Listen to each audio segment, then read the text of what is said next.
Hello, hello. Thanks for joining. If you're here live, I've actually started a few minutes early, 4 minutes early. So if you're not watching this live, you just came here for the camera talk.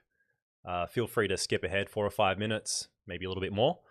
But I saw a few people waiting online, so I thought I'd jump on early and just kind of catch up with you guys and talk shop and see what's been happening, and say thank you for joining me live if you are here. Today I'm going to talk about my experience so far with the Fujifilm X100V, specifically as a street photography camera, from the perspective of myself who normally has been using a Leica M film system on the streets for the longest time. And I've got Alex on streets on the live chat. Hey man, how's it going? Thanks for joining. Been enjoying your recent content, the video you did shooting on the street with the... By the way, when did you get an M6 titanium? I don't recall you actually having that camera. Were you borrowing it or did you actually buy that camera? But yeah, thanks for joining all the way from Japan, and anyone else who's joined.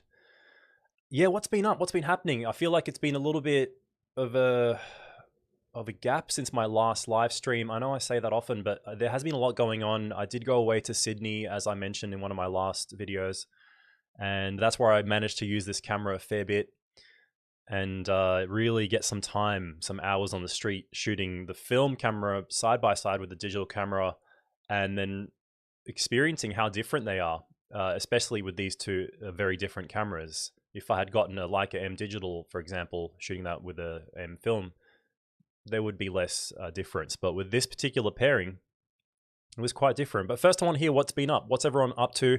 What are you feeling lately? What's your hot take on some of the latest film photography related news about some of these new films that have launched? I already did a live stream on that, but you know, what's been up? What's happening? Let me know. I'm keen to know what you guys have been up to and what is the latest in your photography world. But yep, these are the two cameras that I'll be talking about today. They kind of look alike in some ways. Very similar in size and form factor, but if you were holding them, you would see that the Leica is considerably heavier. But yeah, this is what I took with me to Sydney. I went there for about 5 days and I helped on a portrait photography workshop that was run by PA Sydney over there. And I also just took a lot of extra time to go shooting street. So I stayed there longer than I needed to, and I shot a little bit of street photography in Sydney, which is always fun. But yeah, Alex, no worries, man. You got a great deal on the M6. Nice. So you got one. Because you had an M2 or something like that before, right? And a non-Leica rangefinder. I think it was a Minolta or something. Or maybe a Voigtlander Besser. Eric ordered some Cinestill 400D. Cool. Yeah, that's been cool that they did a Kickstarter type extension goal on that, and they're launching 220, which is nice, I guess. I've shot 220 once, and yeah, it's convenient if you don't want to reload, but then it has some drawbacks as well in terms of cost and processing and scanning, depending on the lab that you use. But yeah, it's good to see that they're on target for that. Alex, excited for Cinestill too. You bought some rolls. Yeah, I didn't buy rolls just because for myself, I am not like... I like Cinestill, but I prefer the original Kodak Vision, and I have already gotten used to developing and scanning that myself. Yeah, but 220 is cool, so I shared a little bit on that. Corey, shot your first 120 gold 200. Nice. Yeah, I've been seeing a lot of that going around, a lot of sample shots. I have a pack that Kodak sent me, but I'm going to save it, I think, for my upcoming overseas trip, which I'll talk a little bit more about at the end of this video. Hey man, Fujifilm for life, Chigiva. You bought a lot of portrait. Yeah, the prices seem to go up and down. It's really weird. And gold should be cheaper than it is, I think, but maybe because it just came out. I still have the M2 and the M10. Feel a bit guilty, but you sold the best. Okay, cool. For a profit, yeah, nice. Oh, you got my X100 battery. Yeah, that's right. Yeah, I might... Yeah, I'll message you about that because I've got one battery and I think you have my spare by accident.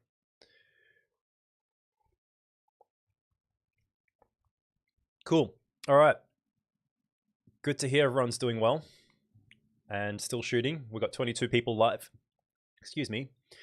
But let's get into things. So I'll try not to make this too complicated because this is just a casual live stream, and I just want to share some of my initial impressions on all of this. So like I said, I normally shoot the Leica on the streets. So this might be relevant to anyone watching, whether it's live or later on, and you're kind of in that camp of wondering if you should get a digital camera such as the Fuji to offset some of those film costs. For myself, that was one of the reasons I got the Fuji. If I haven't already, told you about it in a previous stream, that was one of the reasons I got it, but mainly because of this upcoming trip I've got, because I wanted a camera that was compact, that I could offset some of those film costs, but also because when I travel in these particular places I'm traveling, I'm probably going to pass through about 10 x-rays to and from home. And as much as you can try and ask for a hand check, having multiple passes, especially if you take high-speed film like 800, 1600, or you're going to push a lot of film, there is more of a chance of coming back with some effect on your film, even if you have only taken it carry-on. So that presents an advantage because I can use the digital camera for low light stuff, especially when traveling, and I want to try and take with me a lot of film, obviously, as well, but I'm going to limit that to 1 and 200 speed film for the most part, and some 400 speed black and white, and then have a bag that I can try and get a hand check on, but then they might refuse. So, at least I'm offsetting some of the risk there. And I want to use this camera also for some video production stuff while overseas because it's nice and light. But yeah, those are some of the reasons. And when I went to Sydney recently, like I said, I took it onto the street and tried it. And I have some experience shooting Fujifilm and digital cameras in general on the street, but not much. This one I purchased for myself. I've had it for a couple of months. And what were my first impressions? So first of all, you can go back and watch my video on the Fujifilm X Pro 3 for a much more in-depth comparison to the film and digital shooting experience and my impressions of the JPEGs, the RAWs, the film simulations, all that kind of stuff.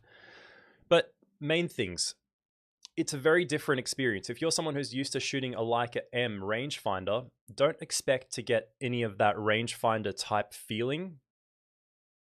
Maybe a little bit of it, but don't expect to get much of it with the Fujifilm system. Even though it has that optical style viewfinder, and I do use optical viewfinder a fair bit with that, it doesn't feel the same in terms of the way you bring the camera to your eye, focus, and then take a shot. Composing feels the same, more or less, but because it's an autofocus lens and you can kind of use methods to try and zone focus by pre-autofocusing on a certain distance, it doesn't work the same. I tried that. I tried experimenting with using back button to pre-focus on a distance of like something that was 1.5 meters away, and then quickly raising it to my eye when a subject entered the field shooting, but it doesn't feel the same. It never will. And of course, this isn't the right camera to compare to that experience. The X Pro 3 would be better with manually adapted lenses, but I've already talked about that. I've already done a whole video on that, so you can check that out. One thing I know a lot of you guys might be more interested in is, all right, whatever, blah, blah, blah, about the way it feels and uses and all that. It might not be so important to you.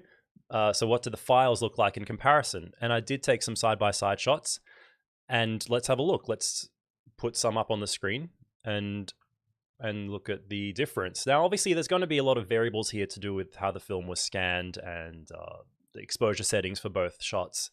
But I tried to keep them fairly close in terms of framing and the lighting situation and the settings, kind of, depending on the film that was used.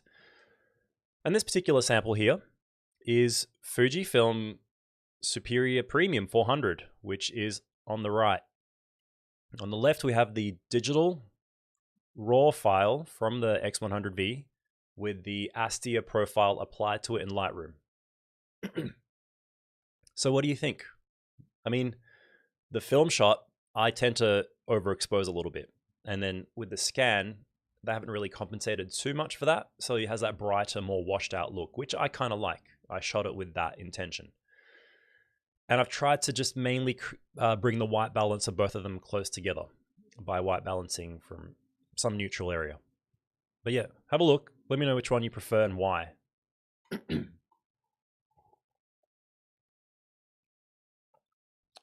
And Nick, I prefer golden hour. I do love blue hour as well, but I like golden hour because I can still be actively shooting moving targets and street photography. Whereas blue hour, I tend to like more for like, you know, landscapes and still shots. And hey, Nico did a good op-ed on Kodak's failed distribution leading. Yeah, I heard there was a lot of like mess around with the reason for the price fluctuations and differences. They could have done a better job, definitely. Glad you got it in black. Yeah, definitely. I waited specifically for a black one to come into stock, which was actually harder than I thought it would be. It's a great camera, but still an AF camera, and I'm a bit of a control freak, so it bothers me, especially the manual focus functionality is lacking. Yeah, I would not bother with manual focus on this camera. All right, you like the film shot. Yeah, they're different. I mean, you could argue that you could make the digital shot look like film, but let's look at the dynamic range. So even though I overexposed the film shot, let's put this into compare view. I noticed specifically that there was this highlight point here on this little flower petal. And it may be hard for you to see this on YouTube through the compression of live streaming and whatever. But look at the highlights on this petal and how they're completely gone to white. Whereas on the film shot, you can see the detail, even though it's quite bright. You can see the grain, a bit of the color, the softness in those highlights. They don't look as harsh and cut off as the digital shot. And this is one of the reasons why I love film. It's not just the colors, which are really nice and vibrant in their own way, but it is things like the way the highlights look, just the general transition. See this blob of light here? The way it kind of just softly transitions into these bits of golden leaf details here. It's just different. Film has a different feel. So there's more. There's that. There's the grain. You can see the grain here. I mean, this is overexposed a little bit, so the grain is quite tamed. And there's a very different, color palette, obviously, that you can see with these two shots. Let's look at another one from the same day that I took.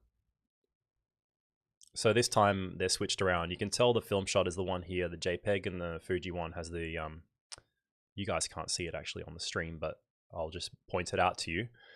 The RAF file is the one on the right. The film shot is the one on the left. So again, I find the film shot to have more vibrance, has a different color palette, even though it's, same setting, same lighting, there's a different look to it. And as hard as you try, you just cannot replicate the way that these highlights back here transition into the shadows surrounding them and these trees. They're kind of popping out of the scene. I know there's things to do with the lens that can affect that too, but this is a general finding that I have. And just reading some comments. You like the greens of the film? Yeah. I mean, if I sat there and tried to tweak around with this digital shot, I probably could bring it pretty close, but it still wouldn't look the same. And I've talked a lot about this on my previous videos. You can go and watch those. I've done streams about matching film to digital. I've done videos about it, so you can check those out if you want to. Which M body am I referring to? It's the Leica M, which is this one. That's what I used for these shots. And I used the same focal length equivalent. So 35mm lens on the Leica, and then the built-in 23 on the Fuji, which becomes a 35 equivalent. You're going to mention highlight roll-off? Yeah, it's one of the best things.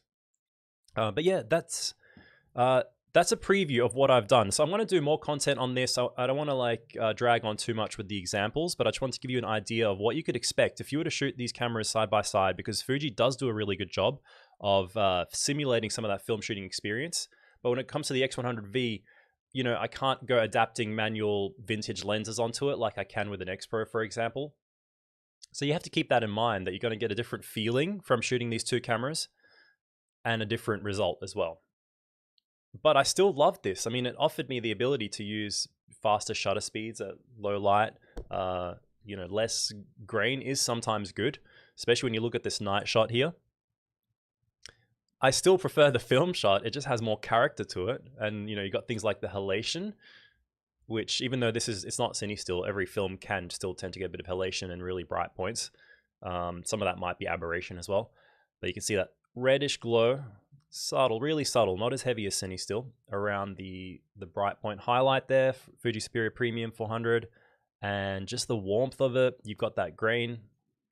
You've got the way the highlights hold up is a little bit better as well. See the detail in the like the t-shirt here, for example. It's kind of clipped, whereas here it's just got that warm softness to it in the edges of this lady's jumper, for example. It's just subtle things like that.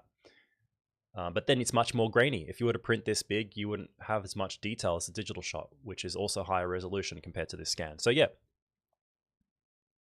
What do you guys think? Is it what you expected? Another side-by-side comparison, very close composition. Astia profile applied to the digital file. On the right-hand side, we have the film shot. I mean, it's pretty obvious. You can see all that grain. It just has more character, more punch to it. You could probably add a whole bunch of grain to the digital, and it would get close. You could probably bring these two close. But look at the highlights have this character to them, a little bit of halation, a bit of softness to them. And you can overexpose your film a little bit more to get a different look that you could on digital. But yeah, I don't want to go on too much more about that. So I'll leave that there and just take any questions that anyone might have had about what would you like to know about this system, about the X100V, and what you would expect. Maybe the other way around. Maybe you shoot digital and you want to know how, what the experience is like with the film camera. Yeah, that's actually a good point, Matt. Pro Mist filter. Now, I actually did have a 49mm Pro Mist filter. Or you can step down. I have a lot of other larger Pro Mist filters. I used it with the X100, but I found that I only ever use 1/8 Pro Mist normally, and that was a little bit too much. So what I did actually is I'm ordering a what's it called? Tiffin have a different one, Glimmer Glass or something like that, and that's a little bit more subtle because I don't like the heavy-handedness sometimes of Pro Mist depending on the situation you're shooting. So that would probably help a little bit. If you want a bit more of that highlight softness, that's definitely going to help a little bit. I did experiment initially with using the 1/8 Pro Mist on the X100, and it still didn't quite look the same as the film look of the highlights. It was just a different thing. It's just too glowy, almost in a lot of parts of the scene. So I think maybe that's due to Pro Mist being a little bit more heavy-handed, even the 1/8. So I'm going to try Glimmer Glass next, which might look quite good. It's a little bit more subtle. So yeah, I have more examples actually that had Pro Mist, but I'll probably talk about all this in a future video. Don't know if it's comparing good comparison. Yeah, it's not really good. I just want to do it anyway. It's more about the experience. Film is good if you want filmic look, and digital. Yeah. I'm not disputing that. Low lights when digital shines for me, but that's exactly what I want to talk about. Is what are the differences? What are the benefits? Pro Mist can add some character to digital files. Yeah, for sure. How do you decide whether to take a shot on film and digital? So what I tend to do, because this is actually a good talking point. When I was in Sydney, I would choose the camera and have primarily one camera for that session. And then I wouldn't try and juggle them side by side too much. Maybe I would have one out actively and then one in standby in a backpack, for example. And then depending on whatever I might have just chosen, today I want to practice with the Fuji. I want to get better at using this system. So I'm just going to shoot that and pull out the Leica for any shots that I think I really want to get on film.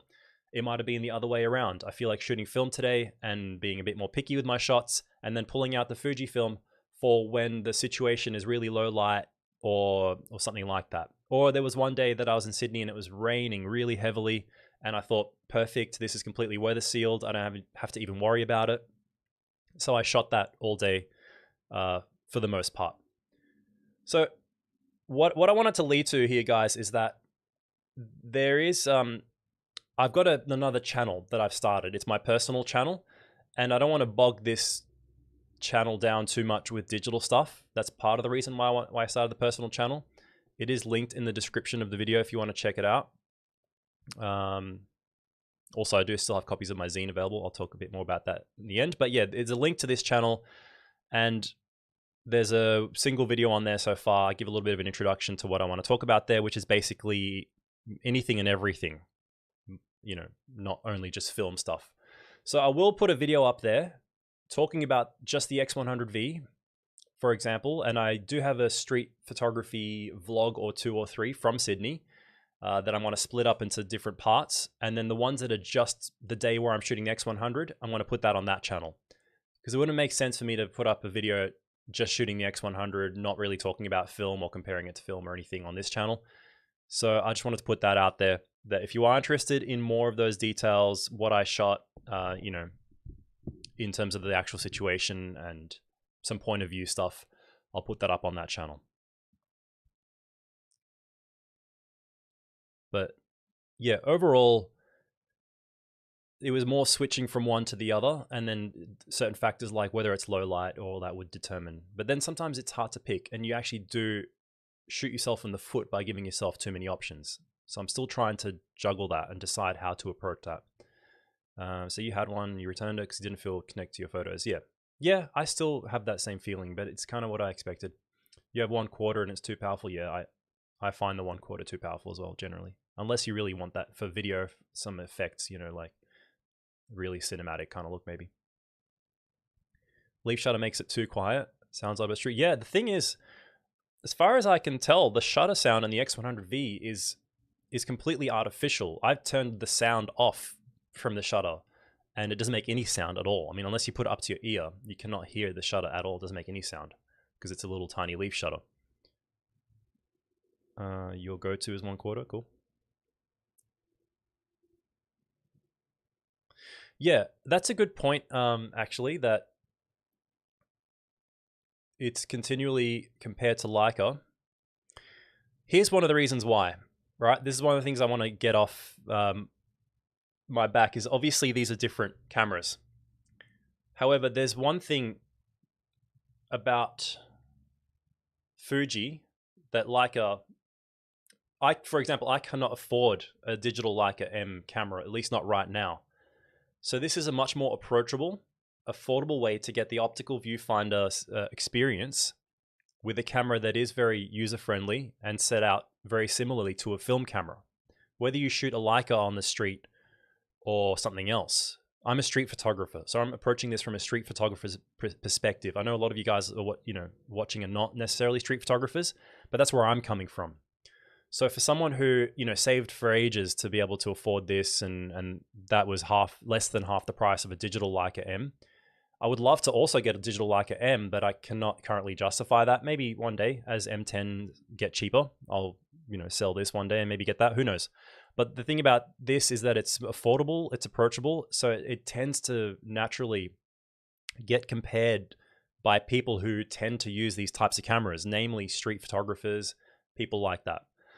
So that's something that I wanted to put out there for anyone who maybe doesn't really think about it from a street photographer's perspective, and that's why sometimes it gets compared because, you know, not everyone can afford a Leica, especially now. The price of even this has gone up heaps.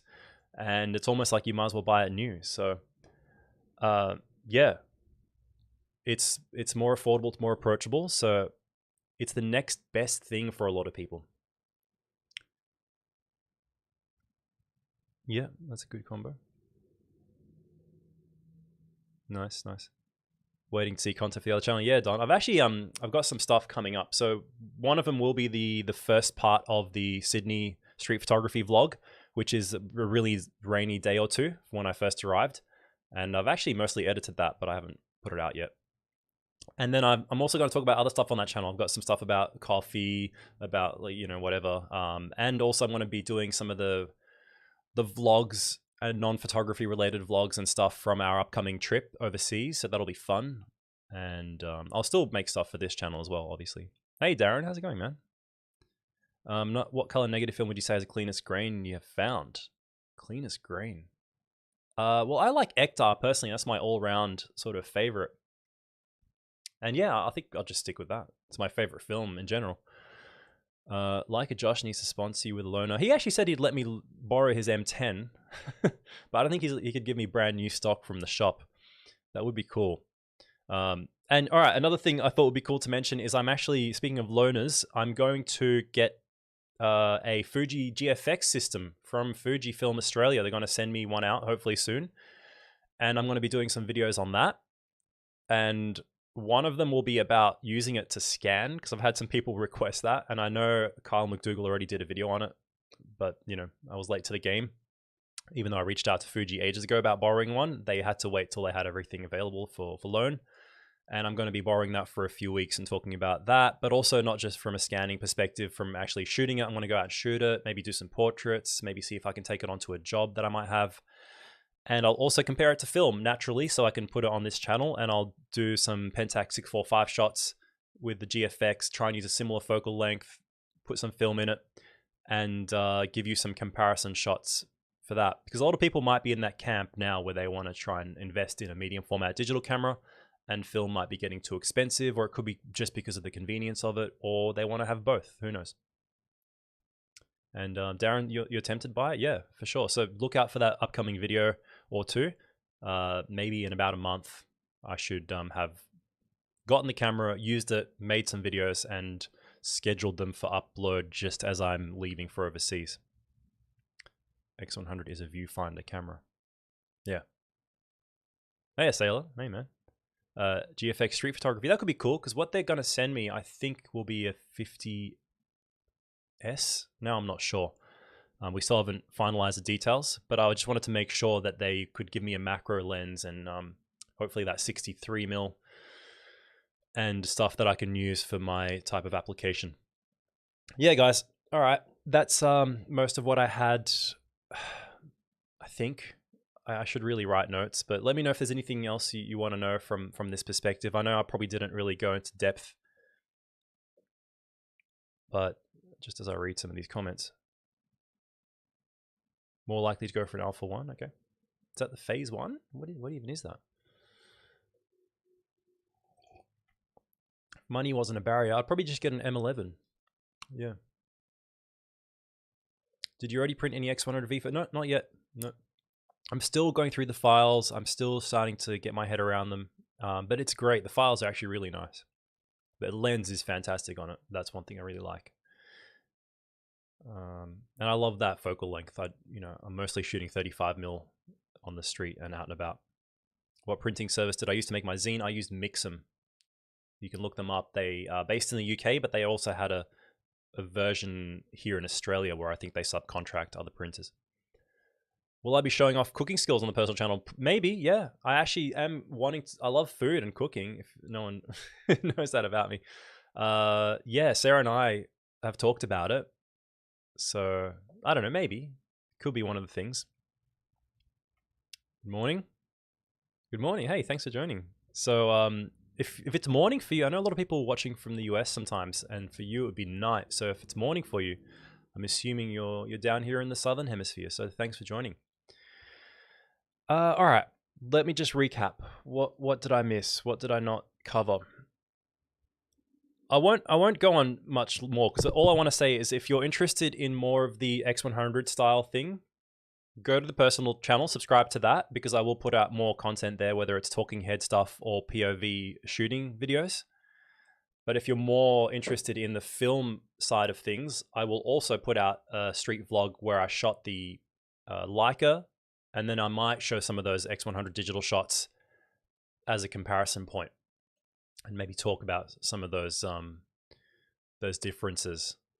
But yeah, generally speaking, don't expect these two cameras to offer, much of the same experience. But what I did love is that this does give you the optical viewfinder, which is a really great way of shooting. You get that peripheral view of what's coming in and out of your frame. So if you're a street photographer who likes to shoot movement and people rather than static subjects, I think this is definitely a viable alternative to a Leica if you can deal with autofocus and get used to autofocus. Because obviously autofocus has a lot of advantages over manual, but it doesn't give you the ability to zone focus very quickly, which is an awesome advantage in itself.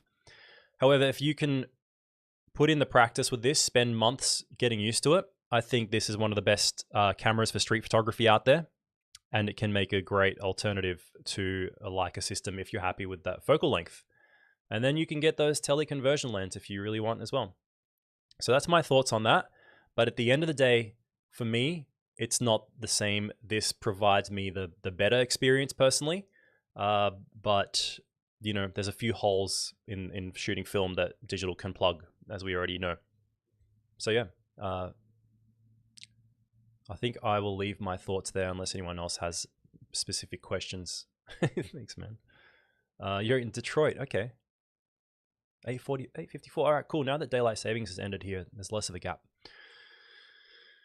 So I hope everyone's doing well. I hope everyone's all right. Thanks for joining. As usual, I hope to be putting out more content soon. I know I mentioned I went away and things were a little bit less frequent at the moment. But with this trip coming up, which is in less than a month now, I'll be going in mid-May with Sarah.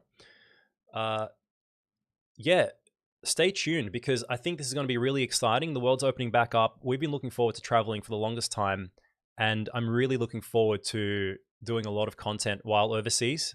We're starting in Turkey, not only Istanbul, but we're going to be in Istanbul and then traveling south. We're going to drive around Turkey. We're going to visit some really different and interesting spots. I'm going to be shooting a lot of film still, even though I'm taking the digital camera. I will be taking medium format film, hopefully. I think I'm going to squeeze in the Pentax 645, shoot a whole bunch of the, Kodak Gold, some Ektar, some really nice color stuff. I'll be shooting the streets with my Leica. And I'll also maybe do some streets on the X100 and do some video stuff. I will be doing live streams from overseas. So if you're interested in that, they won't have the quality and production value of this kind of live stream, but I'll probably be doing them from my phone. But they'll be from the streets of exotic places around the world. And that should be really fun. And I can talk about the experience as I go along. And if it's not photography related at all, if it's not film photography related at all, I will put that on the personal channel. So if you're interested in the more travel and experience side of it, the food that we're going to be eating, the places we're going to be visiting, and not necessarily just talking about film, check out the personal channel, subscribe to that, and maybe, you can watch both if you really feel like or you have the time. So yeah, between now and then, I'll be trying to put out as many videos as I can.